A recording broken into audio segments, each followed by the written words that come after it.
राधे राधे सभी बहनों को। और बताइए कैसे हो आप सब। आपको रक्षाबंधन और पूर्णिमा की बहुत बहुत शुभकामनाएं। देखिए, इस बार जो पूर्णिमा है उसे हम श्रावणी पूर्णिमा कहते हैं, जो कि अपने आप में ही बहुत खास पूर्णिमा होती है। कहते हैं कि सावन की पूर्णिमा के दिन आपने जो दान पुण्य किया होता है उसका हमें कई गुना फल प्राप्त होता है। पूर्णिमा के दिन आपको अपने पितरों के नाम का भी दान पुण्य जरूर करना चाहिए। और आप जानते हैं कि पूर्णिमा है कब। देखिए, पूर्णिमा तिथि जो है ना वो 27 तारीख में शुरू हो रही है और 28 तारीख में 9:30 बजे समाप्त हो रही है। इसीलिए जिन भक्तों को यदि पूर्णिमा का व्रत करना है ना तो वो 27 तारीख में पूर्णिमा का व्रत करेंगी। और जिन भक्तों को दान पुण्य के लिए उन्हें 28 तारीख में पूर्णिमा का दान पुण्य करना है।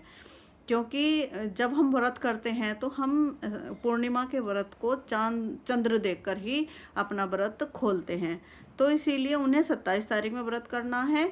और हवन और आदि पुण्य कार्य करने हैं तो वो हम 28 तारीख में करेंगे। चलिए, अब जानते हैं रक्षाबंधन के बारे में, जिस त्यौहार का हम सब बहनों को बहुत इंतज़ार रहता है। और हम अपने भाइयों की कलाइयों में राखी बांधने के लिए बड़े उत्साहित रहते हैं। अपने भाई के लिए अच्छे गिफ्ट लेते हैं, भाई बहनों के लिए गिफ्ट लेते हैं। तो इसीलिए अब हम जानते हैं कि रक्षाबंधन का त्यौहार कब मनाया जा रहा है। देखिए, रक्षाबंधन के त्यौहार के दिन हमेशा कुछ ना कुछ उलझने तो रहती हैं। कभी भद्रा पड़ रही है, कभी ग्रहण पड़ रहा है। इस बार भी लोग कह रहे हैं कि भद्रा का साया है, और कुछ लोग कह रहे हैं ग्रहण पड़ रहा है। लेकिन मैं आपको बता दूं, भद्रा जो है वो 27 तारीख में लग रही है। और भद्रा जो है वो 27 तारीख में लग रही है, और 27 तारीख में यानी कि शाम को 4-5 बजे समाप्त हो रही है।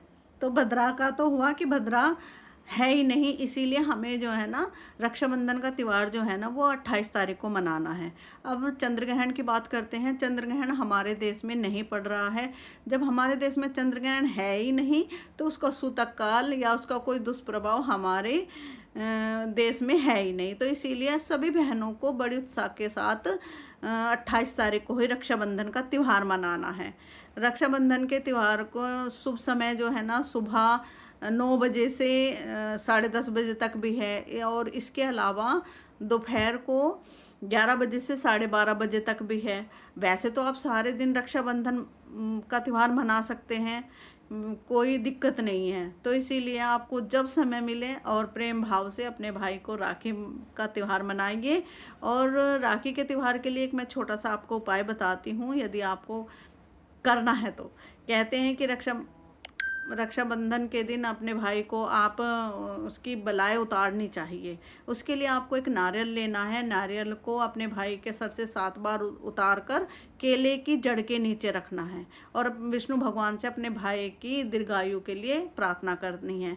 और फिर आप अपने भाई को राखी बांध सकती हैं। और उससे पहले यदि आपके घर में लड्डू गोपाल जी हैं, कोई विग्रह है, तो आप उनको राखी बांधिए, उनके साथ अपने त्योहार को मनाइए, फिर अपने भाई को राखी बांधिए। हो सकता है तो आप राखी के दिन व्रत रखिए और फिर अपने भाई को राखी बांधिए।